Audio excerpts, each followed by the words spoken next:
would keep me waiting, I would wait a lifetime. In tricky situations, I will be a lifeline.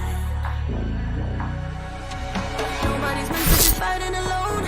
That's why I'm taking you home. I never felt something like this before, I know.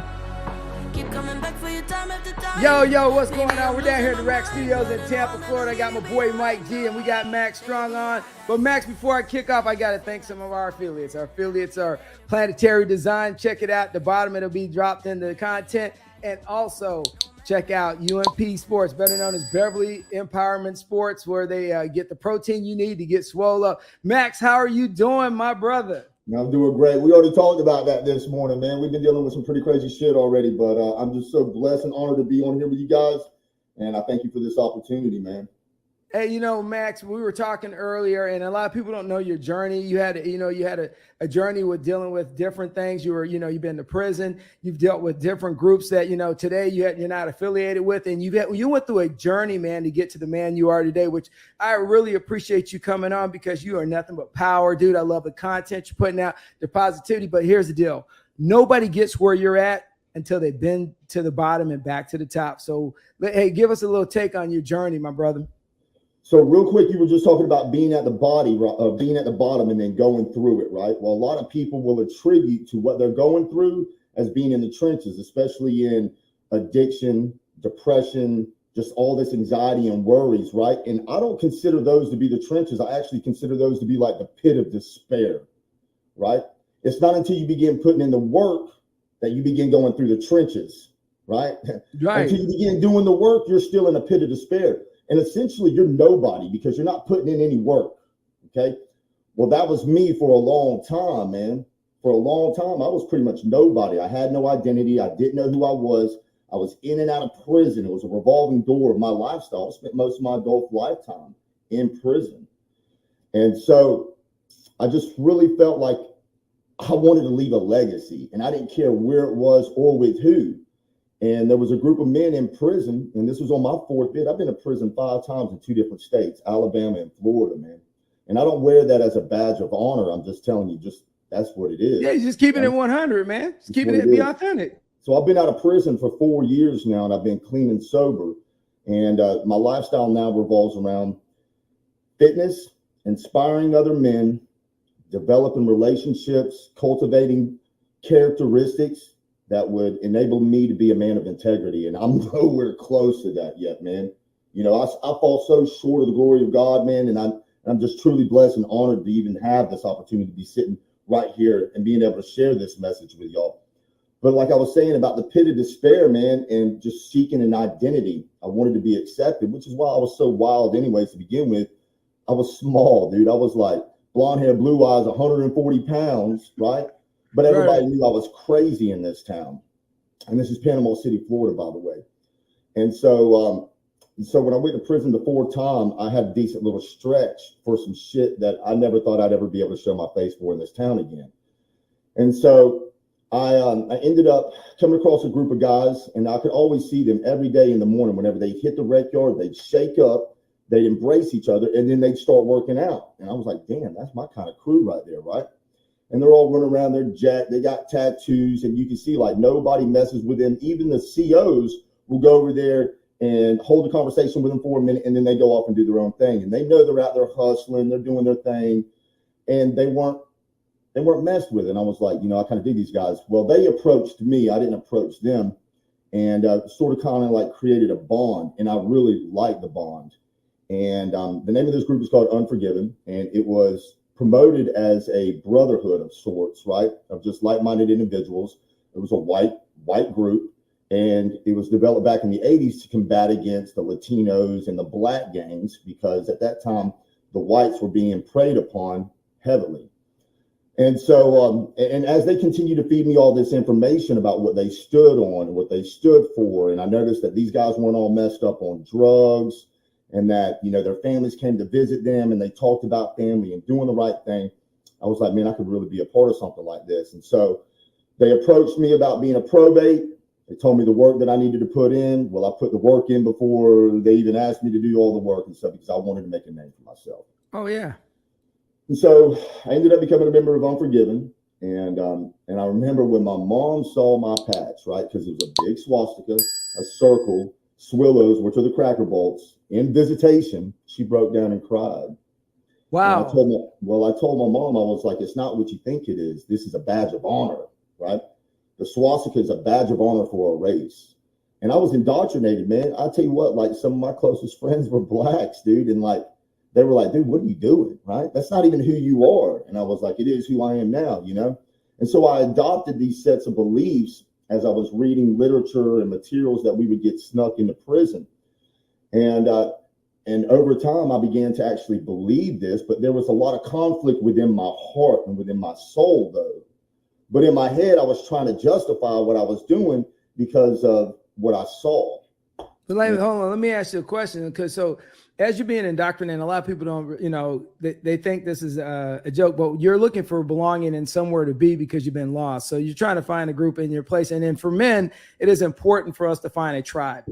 You know, 100%. and to Absolutely. Be able to thrive as a human being. So definitely understand that you had that urge and need. So as you went through this and your mom saw that you had the swastika and you understand and like the whole thing behind it, but the point you're justifying it because you were finding your place in the world, right? 100%. And and that's why it's so important that I almost said it out here in society and civilization. That was a time. It was another time, but I still catch myself on, calling things out the way it was whenever I was in prison, but out here in the real world, right, men do need a tribe. So you have to be very selective on who you surround yourself with.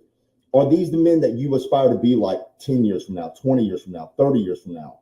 And if that's not, then you need to remove yourself from that circle, Are these guys moving forward? And here's the thing.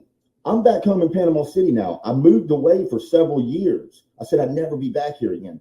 So now that I'm back, I've created my own tribe, though. And I did the same thing whenever I moved down south because I couldn't trust the people that were around me, right? Because I saw myself as being so much bigger than the guys that I saw around me, even though they were doing great in life, They had great morals and good values and principles and ethics. It still wasn't what I wanted as a whole. And so I began to develop those characteristics within myself, and I'm still working on them every day. And I fall back and I got to regroup. I fall back and I got to regroup. And so I decided that I would create my own tribe and I would be the leader for once instead of following other people. But I knew in doing so, I still had to follow other people that I aspired to be like.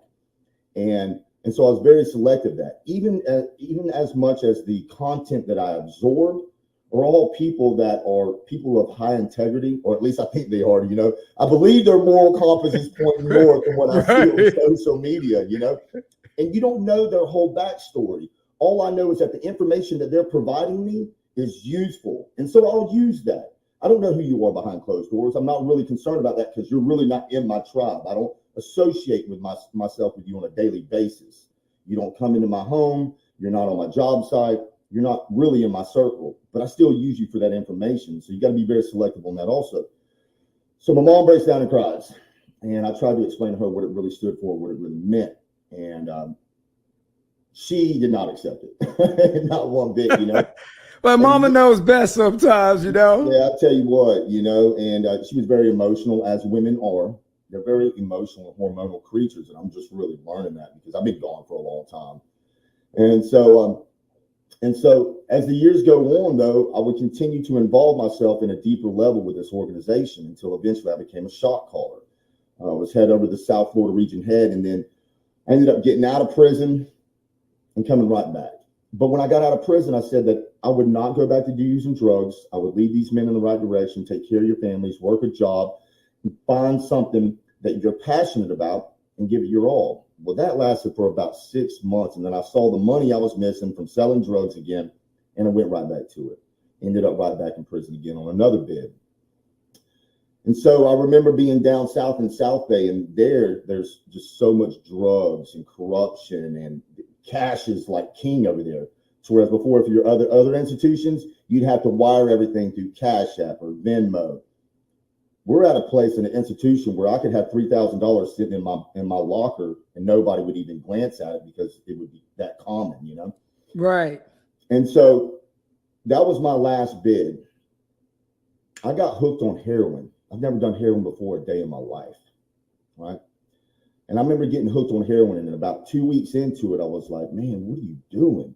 And my ace, Jay, who was my workout partner, right? And we would host men's boot camp classes in prison, 50, 60 deep. And we'd have people from every faction and organization you could possibly imagine out there getting it in. And then afterwards, they'd be like, peace out. We don't know you anymore, back to political prison politics. But when we're out there on that rec yard and we're all working together as one, as a unit, you can really feel the love and the positivity, man. And people that are, it's positive competition.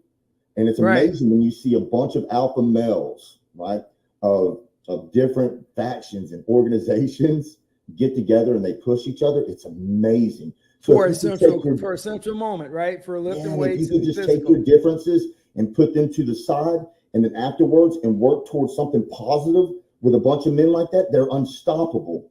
But because of our ego and our pride and our quote unquote identity, it ruins everything that we were trying to build and develop there. And that's some of the things that I took away from being in prison, was about the ego and pride. But I still had it inside of me also, man. You talk about a pretty egotistical, prideful prick. I was that guy. So how did you make the adjustment? So when you got back out in society, how did you make the... Here you go. I'm fixing to tell you real quick. So my best friend Jay and I, we told each other, he was fixing to get out in 6 months. He'd been in prison for 15 years. Oh, wow. His mother got caught bringing in some contraband for him, $20 cash, right? So she couldn't visit him anymore for 6 months. So both of us talked to each other and we were like, look, dude, we can't be doing this to our families. We're both fixing to get out of prison. We need to do something right this time. Show our families that everything that they put into us was for a reason. The next morning is about 4 o'clock in the morning. We all have cell phones for the most part at this institution. You're not allowed to have them, but this is that kind of institution. I get a phone call from him and I can hear him taking his last breaths, right? And I thought he was just nodding out or whatever, but he was trying to say my name and he couldn't. And I knew something was wrong, but I thought he'd just sleep it off. He was all messed up on his Xanax or whatever. About 30 minutes later, I get a knock on my cell door and they're like, you won't turn out here. I'm in the Sally Port and they're like, hey man, your boy Jay died. And I was like, you're kidding me, right? So I remember hitting my knees and I broke, that was my ace. It was a Sunday morning and his mom came to visit him. She didn't know anything about it yet. And that's how she found out her son had OD'd and died, was by coming to visitation. She hadn't seen him in 6 months. And that's how she was notified, is that your son is on his way to the morgue right now. And so I told myself, I was like, I can't do this no more. I didn't know what to do really, right? So I just went back to what I thought would like help, which was work out, man. I mean, I punished myself, I don't even remember stopping for like 3 days, when we're in the dorm, just work out. When we're out in the rec yard, just work out. In the dorm, work out, just work out. I don't even remember those 3 days. All I knew is that I was doing push-ups, burpees, sit-ups, whatever I could do, right? And then and something clicked after about 3 days, and I was like, fitness over addiction, this will help people. This will help people overcome their addiction, is by utilizing fitness in their life. And I didn't know what was going on out here in society, that people were actually doing that, Right. But it rang in my heart. And so when I got out of prison about 6 months later, I began to apply that principle to my life still. I was struggling. I moved to a different city. I didn't know anybody, had no network or anything. It was hard, man. It was real hard. But I found a gym and it was called Iron Night Gym. It's the best gym I've ever been to in my entire life. And I've traveled all over the state of Florida, man, visiting gyms. That was like my thing for a while. And it was dark. It was a warehouse. You could walk around barefooted, shirtless. They had 5-gallon buckets next to the squat rack so you could puke in them whenever you got done doing a set. It was my kind of place, Oh, so it was like the old school gyms back in the 70s. Okay. They call it the dungeon, Yeah. They host powerlifting meets and they're called the Iron Nightmare, for a reason. And so, yeah, man. And so that was kind of like my transition. I was still affiliated with Unforgiven at the time. And I remember when I got out, they had already were like, look, you're in South Florida now. We need a head over there. You already know what time it is. I was like, all right. And so I began to bring the brothers in, right, and assessing their situations. They're on drugs, you're drinking alcohol, you're beating a girl, Your job is shit, your shit, everything's shit. And I started reining these guys in by leading by example. Okay. And I knew that you can bring an iron fist down in prison. It don't work like that on the streets. It doesn't. What I started to learn, though, is that you have to do that with everybody out here. You can't rule with an iron fist within your family, within your job, within the relationships that you're trying to cultivate. You have to be the example. And not everybody's going to jump on board like you think they are. Right. It doesn't work like that, man. It's so hard to get people to jump in because it's scary. It's a dedication. It's a commitment. And you lose so much trust in yourself when you don't uphold those commitments. I've done that to myself many, many a times. Your brain doesn't recognize who's lying and who's not, right? You could tell me 3 times that you're going to show up to the gym and you don't. I'm no longer going to trust you. It's the same thing with yourself. If you tell yourself you're going to make it to the gym, and you don't make it, don't make it. Anytime you begin telling yourself that, you're not going to trust yourself. You know you're not. No, that's true. That's true. I mean, that's why I like your message all the time when you're talking about accountability, and that the fact that men sit around and don't want to take some accountability for yourself. But now that you're out and you see what society's pushing about body positivity, I got to touch this and let you go on this, man. But that fact that we're saying it's okay to be out of shape, it's okay to keep drinking all that alcohol, it's okay to keep clubbing, and missing the importance and the vibrance of life of being in shape, being focused, being dialed in on what we need to do as men for the next generation.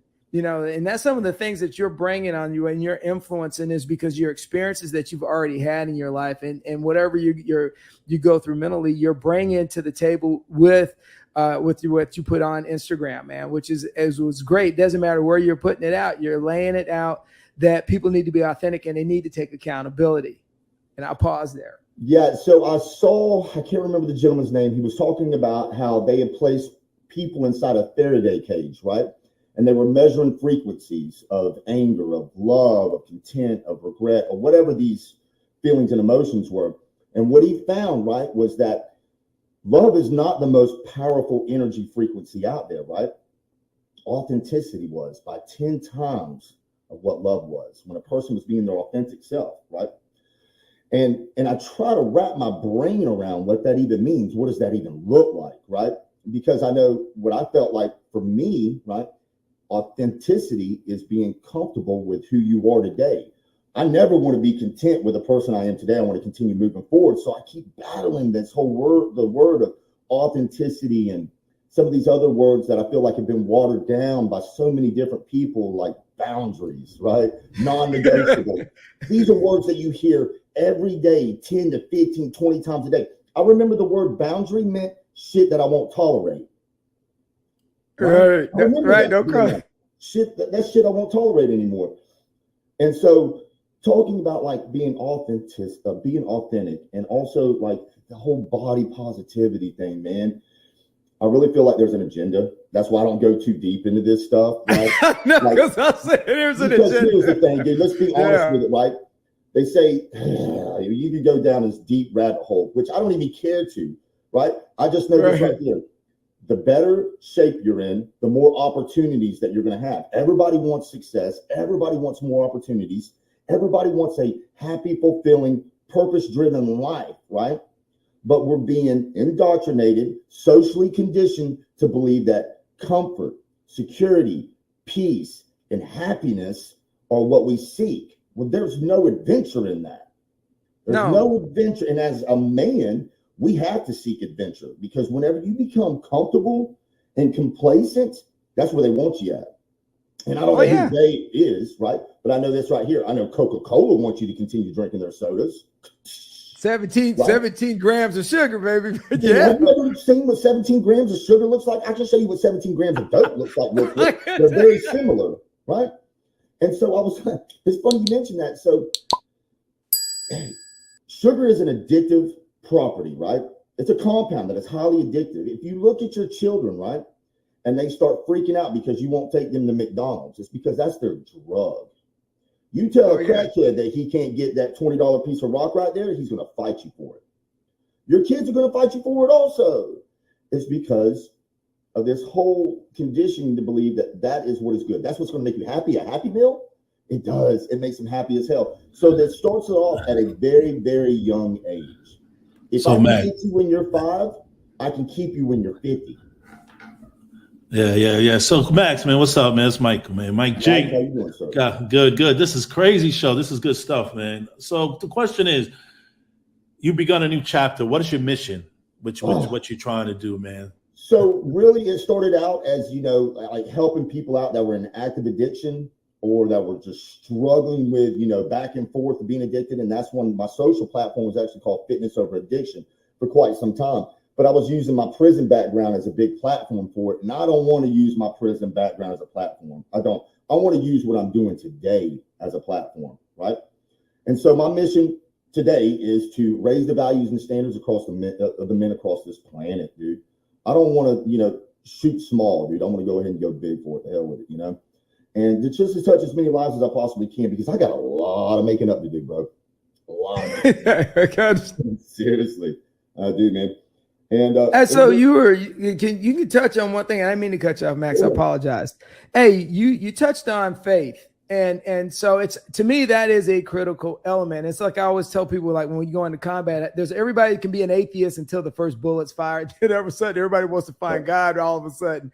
So I always say is that you had the light that switched on. You ended up getting faith. So what are some of the things or people or things that came in your life that kind of helped you recalibrate? Because you can't do it by yourself, man. And I don't want to outstep my bounds. If it's sensitive and you don't want to talk about it, it's cool.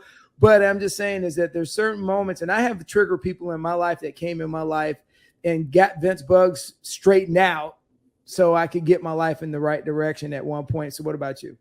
Man, you gonna make me break up on this one, dude. I ain't kidding you. So I was living down south and I had it going on, man. I thought I did, I was in the bodybuilding community, the fitness world, and like being chased around by other women that were, gorgeous women and stuff like that, and so my ego, my pride was like astronomical, like you wouldn't believe it. I had a great job and I thought I was just on top of the world. And then I met a girl who lives back home in Panama City. I was living down in Jupiter, and so I wanted to visit her when I came up, and so we agreed to do a gym session, right? And her name is Dania May, right? And so when I first met her, it was crazy, I've never been touched like this before, and I've never been the kind of guy that's like love at first sight, or this woman just touched me in a manner that like just took me over, Well, she did, absolutely did, and I couldn't figure it out, when I left and went back down south, I just couldn't figure it out. But I do know that she told me straight up, I'm not that kind of girl. I'm abstinent. I practice abstinence. It's my superpower, right? And she told me I'm a God-fearing woman. Now, I didn't know what that meant, and I'm like pretty suave, charismatic kind of guy. I'm like, all right, well, okay, cool. I'll be around. I'll hang out. And so I remember being down in Jupiter. I was driving down Indian River Drive in the 6-7, man, just loving life. And I remember thinking about her, and a voice came in my head. And this is before I even believed in the God. I hadn't been saved. Matter of fact, I was still part of a cult called Odinist. And I really wasn't practicing or anything. I was still searching for what was going on in the universe. And a voice came inside my head and said, this is going to be the most difficult thing you've ever done in your life. I was like, dude, you know what I've been through already? This is nothing. Right. And I remember coming back up here to visit my girls and to visit her. And I wanted to spend some time with her. So whatever it took. And she's like, you got to go to church with me. And I'm like, I'm cool. There's a positive message to be found in church. I know there is. Shots fired, man. Shots fired. You got to go to church. At this time in my life, I'm all about positive vibes. I'm looking for something, right, to help me move forward. And I know at this time in my life, I'm also dealing with this thing called ego and pride. But I feel like all of the opportunities that are opening up to me is because of the work that I've been putting in for myself.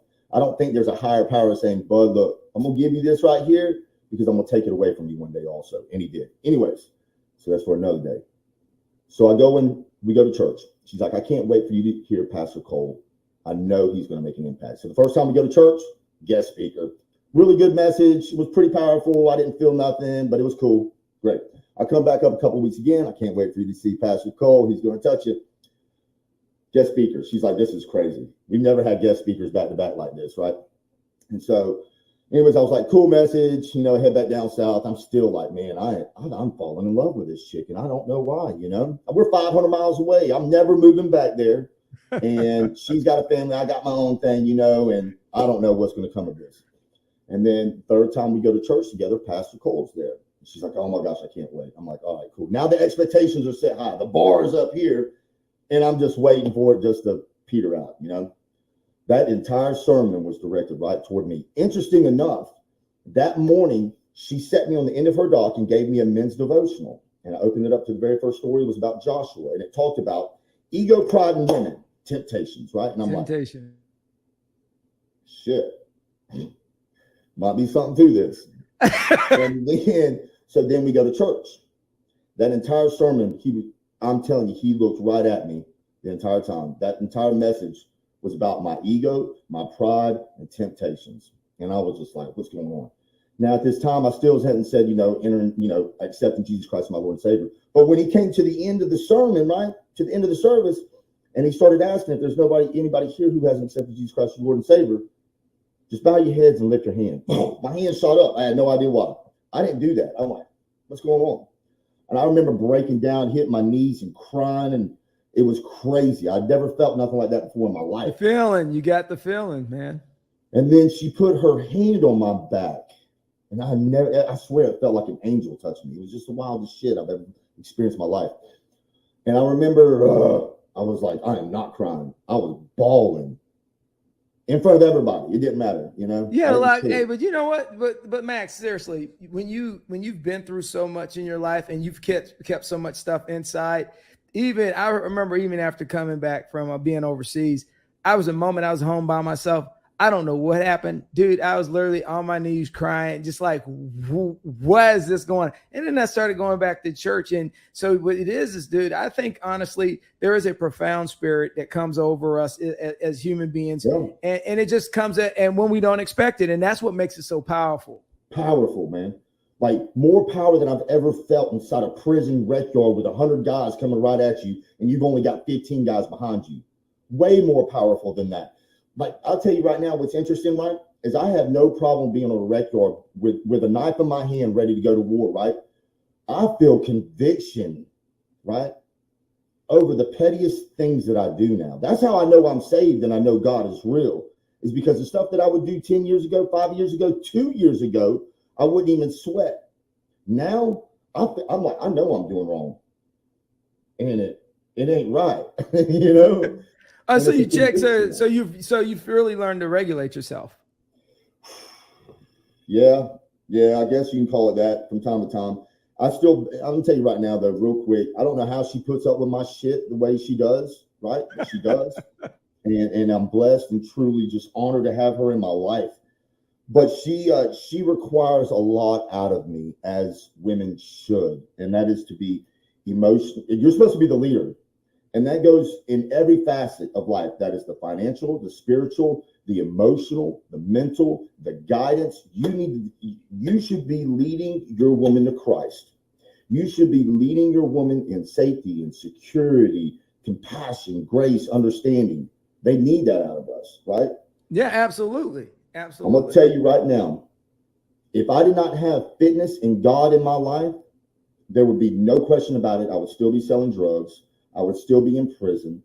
And those are the only things that have kept me out of prison was purpose and knowing that I've got somebody on my side that is stronger than anything else out there, Yeah, and she's not judging you. So, I mean, you found somebody that's seen what you've been through, is not judging you, giving you an opportunity. And I think that's a lot with everybody. And then when we have remorse in our lives, so that we don't get those opportunities. Mike, you got something? Because you look like you're about to push the button. Nah, man, it's good. This is a good show, man. It's good meeting you, Max, man. This is a lot of information. We can talk. We can go keep it moving here. It just keeps on going, getting better and better, man. It's just. And I like the way you're increasing yourself. You're putting yourself on a discipline. You're more disciplined now. We learn from our mistakes. I mean, I'm guilty too. I'm not perfect. Nobody's perfect. But it's good that you're facing yourself in the mirror, man. That's what makes it more powerful. You know that, all right, I can't keep walking to this path. I got to take another one. And it's a much clearer path, and it's working for you, And I'm glad that you're trying to release that message for everybody out there. That's good. It's strong, man. Appreciate that. But Mike, you just mentioned something, man, it is so crazy, man, that you mentioned this, right? Because it's something that I battle with every day, and that's that imposter syndrome, right? As men, it's so crazy. I developed this creed, right? And it's as men, it is our responsibility to pursue a life of excellence and a purpose that is greater than ourselves. Well, what does that look like? That's up to you, right? That is totally up to you. But I know every person's purpose on this planet is to become the best person they possibly can to inspire the next person. That's the only way humanity is going to get better, right? Is by becoming better. Like, you can't just hope on it, you can't just wish on it, you can't just pray for it, because they say faith without works is dead, right? But I do know this right here. The grips of the enemy is real, man. And if you don't think so, here, let me go ahead and give you an example. So the brain is one of the most powerful things that we know of, right? The mind is a weak ass bitch, though. That mind of yours will talk you out of everything, dude. Straight up. And so what's interesting, right, is because the mind is supposed to be there to protect the body, okay? But we know that in order to become better, stronger, faster, smarter, we have to challenge ourselves over and over and over and over again. But that mind keeps telling you to seek that comfort, right? But we know deep down inside, we're supposed to be challenging ourselves. So what is influencing us to become soft-ass, lazy piece of shit dudes, right? Who would abandon our families and go seek drugs or seek women or seek that which is not right? What is driving us to do that? Because ultimately, if it was just you and God, right, you'd be on that right path forever. There's got to be another force. And if there's not, then you're telling me that that is you that's talking you out there to do that shit? You're really convincing yourself to do this stuff? Nah, but you are being influenced. And so it's a constant battle with men and women alike, right, on how do we develop the characteristics and the discipline in order to overcome those. Well, one, you got to recognize what forces are against you. If you don't think that there is forces that are against you, and we're not talking about just in the physical realm, I'm also talking about the spiritual realm also. I know this is some deep shit, right? A lot of people. No, hey, I'm all good, man. Real, hey, man. This is real. And I really think it takes real courage for men to step up and talk about this stuff, though. Yeah, you know? Yeah, no, absolutely right. There's that crazy ass spiritual dude again, right? No, that's that guy that recognizes for it for what it is, you know? And the enemy's going to be coming at you every way he can think possible, even through your loved ones, which is like one of his most powerful tools, you know, is coming at you from the people that you love dearly. Oh yeah, Max. Oh no, man, you're spot on, man. So here, let me, with these closing remarks, what advice would you give? Because let's be very clear. The young generation of guys from 18, and the advice I keep giving 18 to 30-year-old guys is when you turn 18 and going to 30, you need to focus on yourself. You need to focus on your fitness. You need to focus on building your wealth and your independence. And then the perfect woman to come along the way. So what advice do you give the younger generation guys that you're working with now, or the guys that you kind of are in, that come through your path every day? Because God puts people in our way. That's just the way it works. Yep. What advice are you trying to give them guys instead of going in the big, hey, I was in prison thing? What are you saying? Listen, man, you need to get a grip of your life. How are you kind of translating that message, man? So if you want to get a grip of your life, get a grip with your health first, right? They say that the body follows the mind. I don't believe that at all. I don't believe that. No, I believe that once you get your body right, your mind will jump in with it, right? Because you have to train and condition your mind just like you have to do with your body. Right. So it is being intentional in your direction. You need a plan. Right. But a plan don't do shit without you executing it. Okay. That's true. It doesn't do a damn thing. And it don't survive first contact either. No, Mike Tyson said it best. Everybody's got a plan until they get punched in the mouth. Right. That's right. And so what I know to do is that, listen, you can always work on your physical self. Right. If you get your physical self right, guess what you've developed? Discipline, structure. You've organized a portion of your life already. So now that you've learned to do that, now you can be applying those principles in other areas of your life. And opportunities will open up because you become more appealing, right, to other people because you've got this positive energy to you. You've got work ethic. You got determination. You got drive. Obviously, you've been successful at something, right? So people are going to be more willing to offer you an opportunity so that you can become successful because everybody needs a network, right? That's correct. And so the opportunities come from financial, They come from a career. They also come from a mate. If you want a beautiful woman in your life who you can lead, right? Because every man wants to be a leader, right? You have to be able to lead this guy first. That's correct.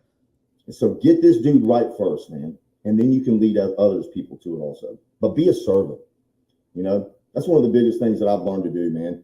It's hard to feel bad about yourself when you're helping other people feel good. You know? That is true. It is, man. Seriously. All right, guys. So, Mike, we got to wrap this up, man. What you got, Mike, before we roll out of here? 20, Mike. Nah, man, it's been a good show, Max. Nice meeting you. Hopefully we get you back on, see how you're progressing, man. You know what I'm saying? It was a good show, guys, and let's keep it moving, man. All right, man. All right.